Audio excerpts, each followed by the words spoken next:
Hello learners, welcome into the world of economics.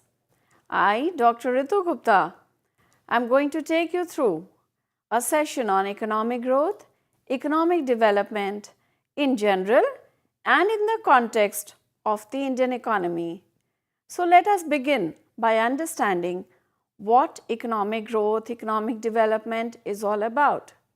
In this session, you will be learning about the meaning of economic growth and economic development, the concept of sustainable development and human development, the factors affecting economic growth, and features of the underdeveloped countries. So let us understand economic growth. Economic growth is the process of increase in national income and per capita income, measured by increase in real national income and not just the increase in money income or what we commonly called as the nominal national income. Increase in real income should be over a long period and increase in income should be based on increase in productive capacity. Having understood this about economic growth, let us now define economic growth. Economic growth is measured by the increase in per capita income. It is the better measure of economic growth since it reflects increase in the improvement of living standards of the masses. Economic growth is measured by increase in real national income and not just the increase in money income or what we call as the nominal national income. Having established this, let us proceed further and understand economic growth even deeper. Economic growth, as we can see here, is the increase in output of goods and services, and it should not happen just due to increase in market price of the existing goods.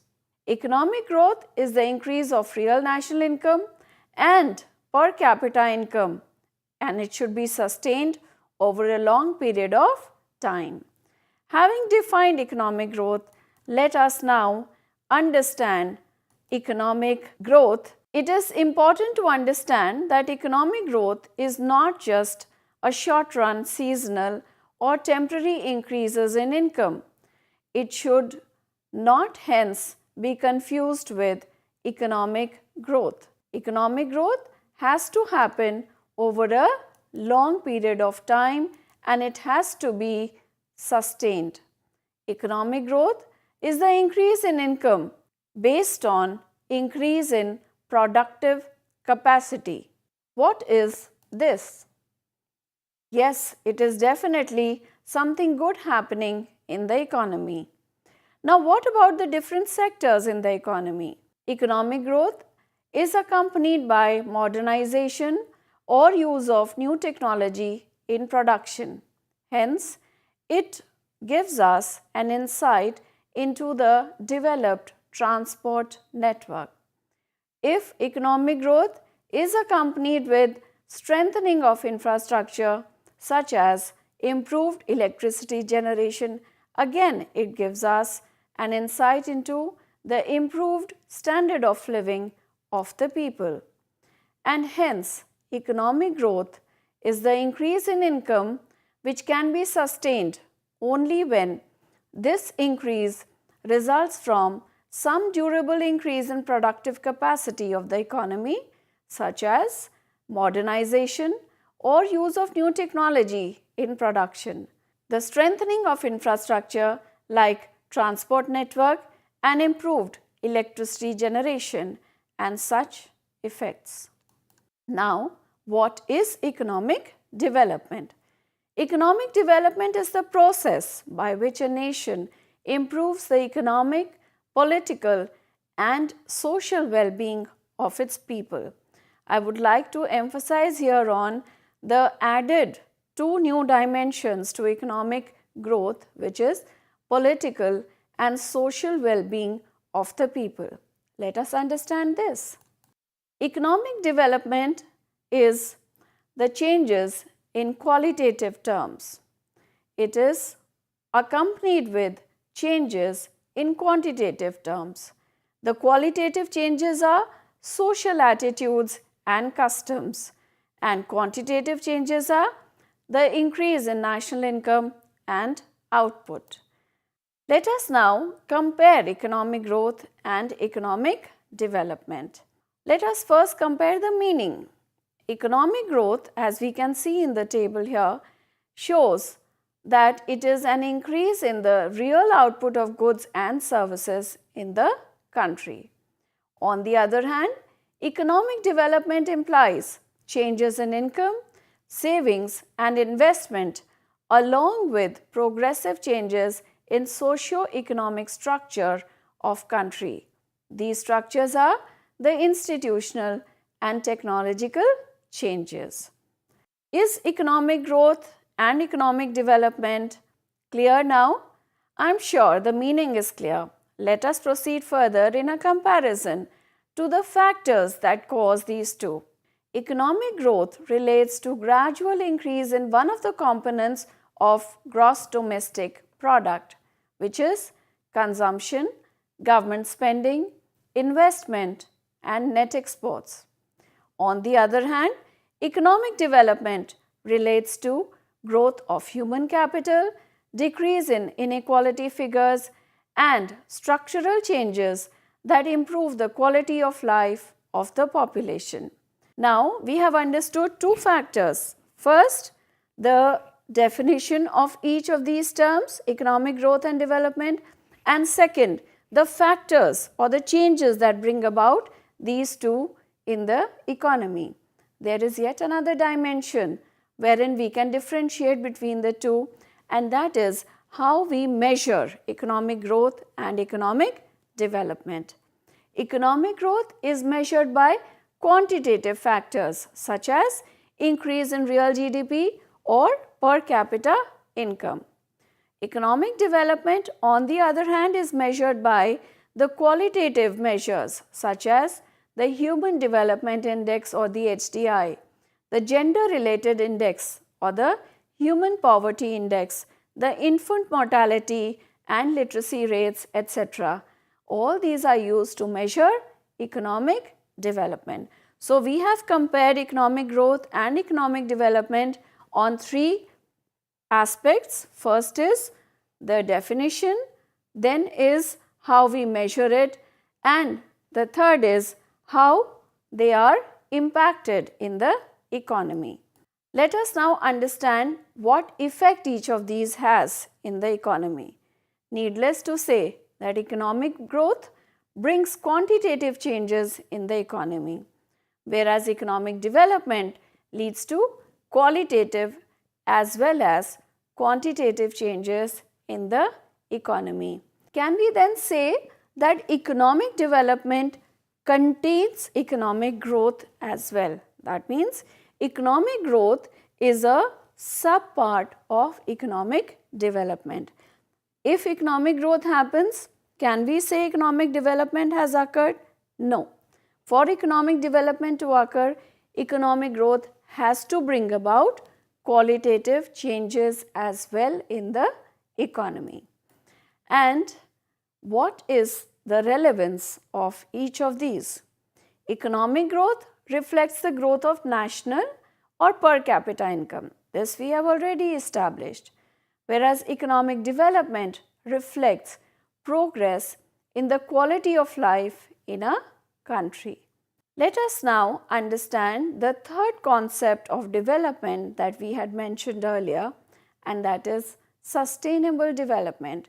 As economies are progressing, as the subject matter of economics is progressing, we are introducing newer and better ways of measuring progress. So, the first one was economic growth, second is economic development, and now we have the third concept as well, which is sustainable development.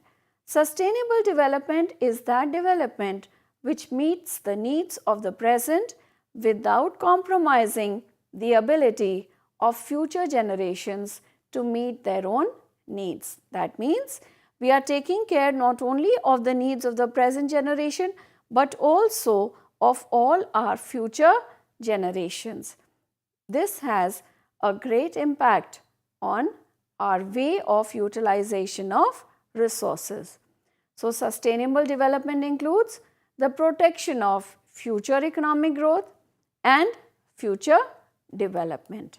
It is the process of development in which economic and other policies are designed to bring about development which is economically, socially, and ecologically sustainable. So, sustainable development has three dimensions again: economical, social, and ecological. So, we have to work on all these. Sustainable development is that development which is pro-job, pro-people, and pro-nature. That means it is that development which provides employment because output is increasing. It is pro-people, that is, it's improving the quality of life of the people, socially sound, and it is pro-nature because ecologically it is conserving our resources. And this is what sustainable development is all about. It is improving the growth of the countries. What does sustainable development focus on? It focuses on poverty reduction, productive employment, social integration, and environmental regeneration. So, it is in this manner more focused on these four aspects: poverty reduction, productive employment, social integration, and environmental regeneration. What does it require? Sustainable development requires the preservation of ecological resources and greater use of renewable resources. As the picture so beautifully depicts, we are moving from lesser sustainable development to a more and improved sustainable development. Encouragement to use of environmentally safe techniques for development purposes, that is, focus on reduction of all kinds of pollution involved in the economic activities. And this is what sustainable development requires. Further, it is the formulation and implementation of policy framework for people security and human justice, including ecological and economic security.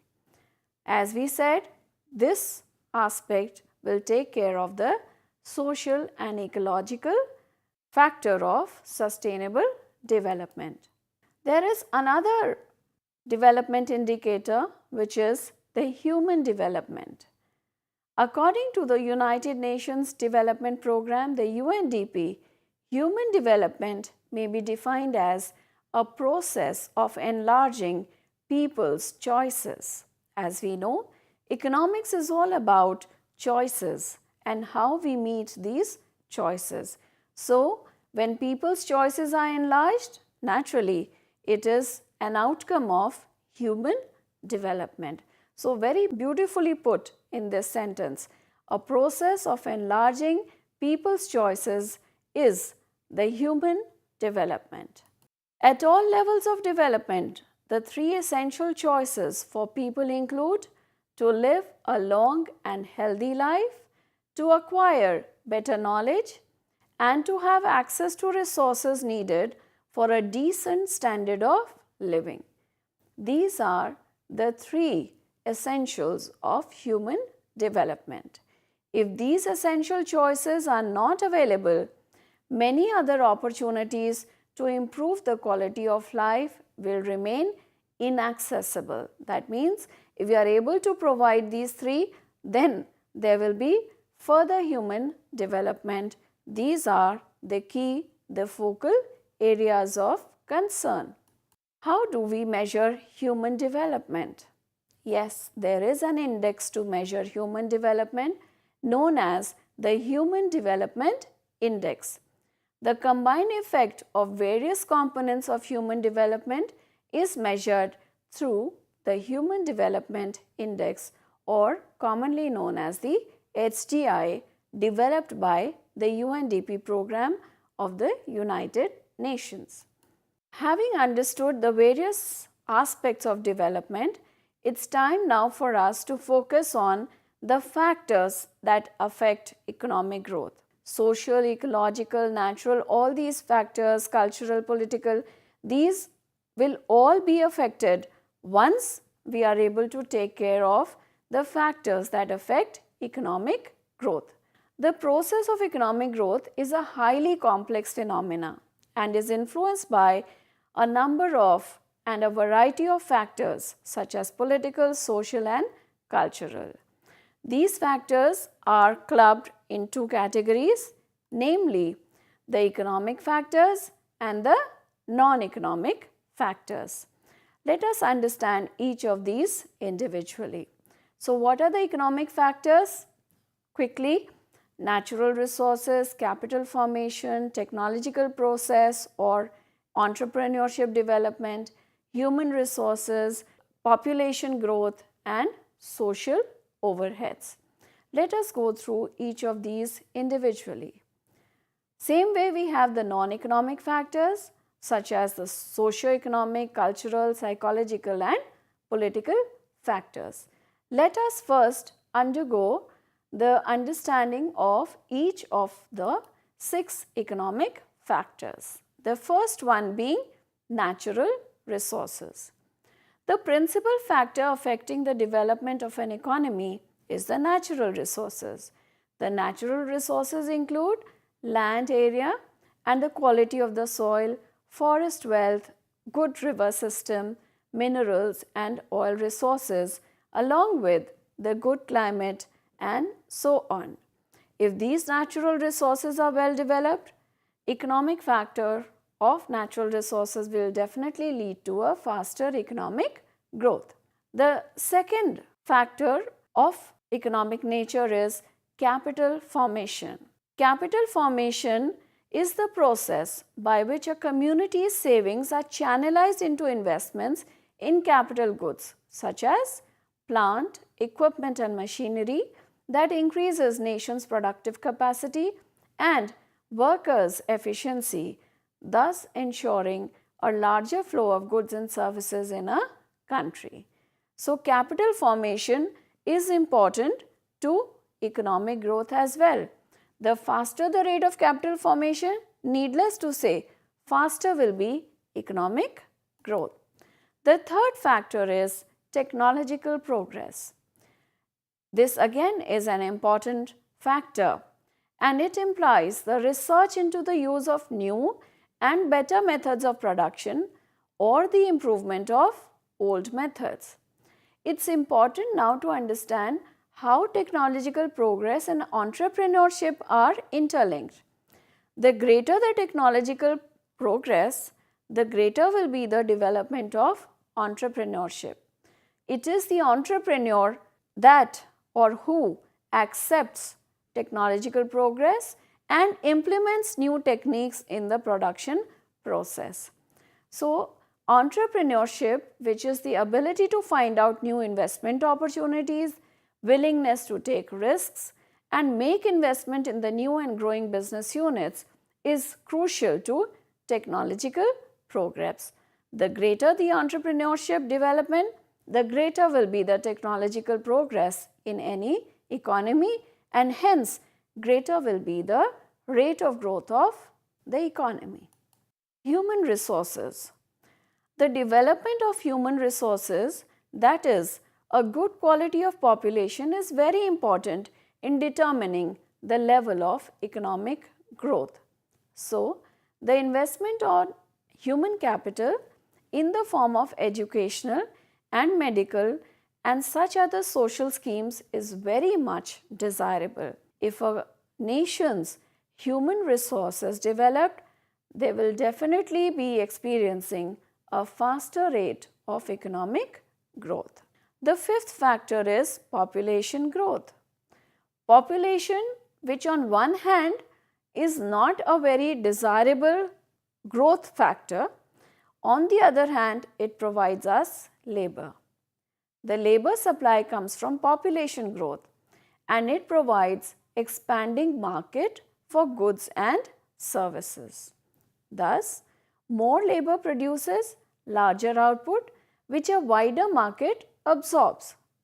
In this process, output, income and employment keep on rising and economic growth improves. So, population growth also affects the economic growth of any country. The sixth factor is social overheads.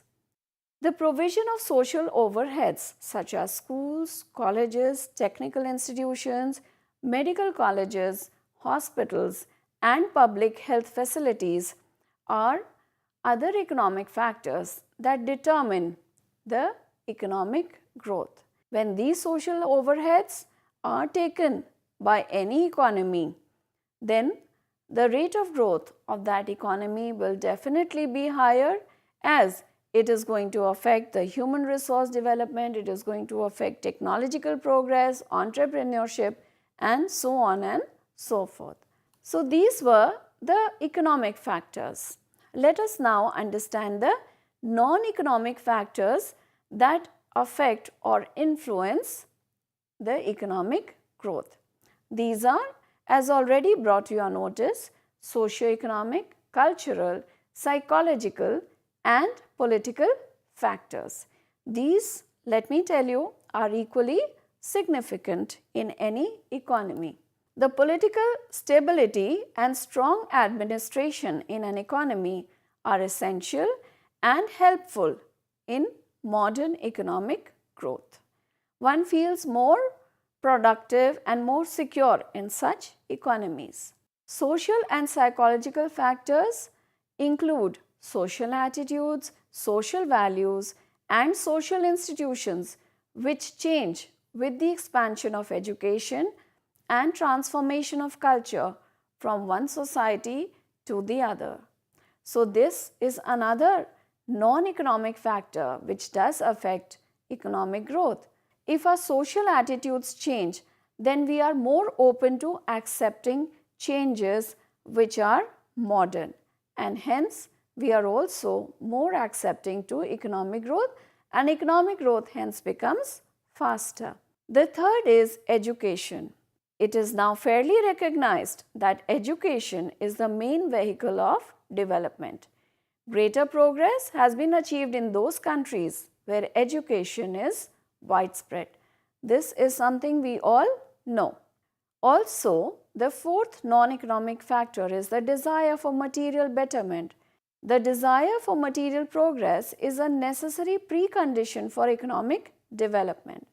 Societies that focus on self-satisfaction, self-denial, faith in fate, etc. limit risk and enterprise and thus keep the economy backward.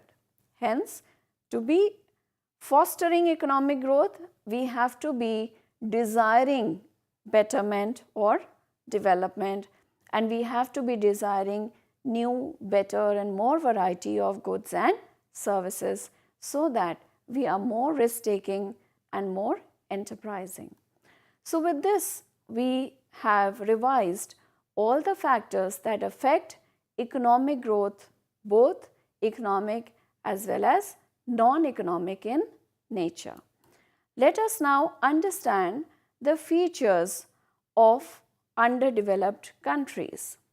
What are these features?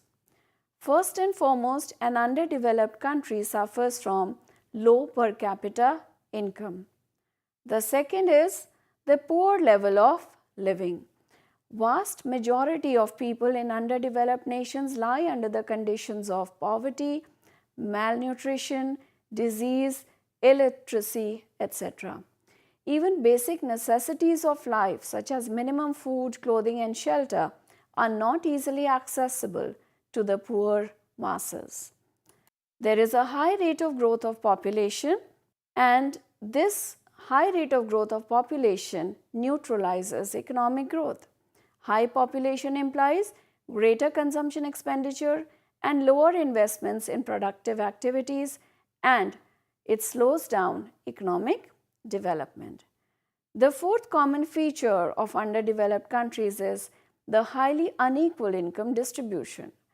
There is income inequality between the rich and the poor people within these countries, and this leads to their underdeveloped characteristic. There is prevalence of mass poverty and low levels of productivity. Productivity as measured as output produced per person tends to be very low in an underdeveloped country, and this is due to inefficient workforce, the low work culture, and the low use of capital in the form of machinery and equipment. Also, there is low rate of capital formation itself because the saving rate may be low, or maybe the savings is not getting converted to capital formation, and hence these 7 features of underdeveloped countries are common amongst them. The low rate of capital formation is also another factor that is common to underdeveloped countries. The 8th feature of an underdeveloped country is technological backwardness. In most of the sectors, an underdeveloped economy has techniques of production which are generally obsolete or are existing mainly due to low saving rate.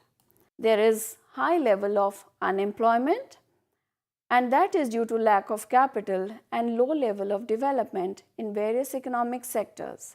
These countries hence are not able to absorb the rising labor supply.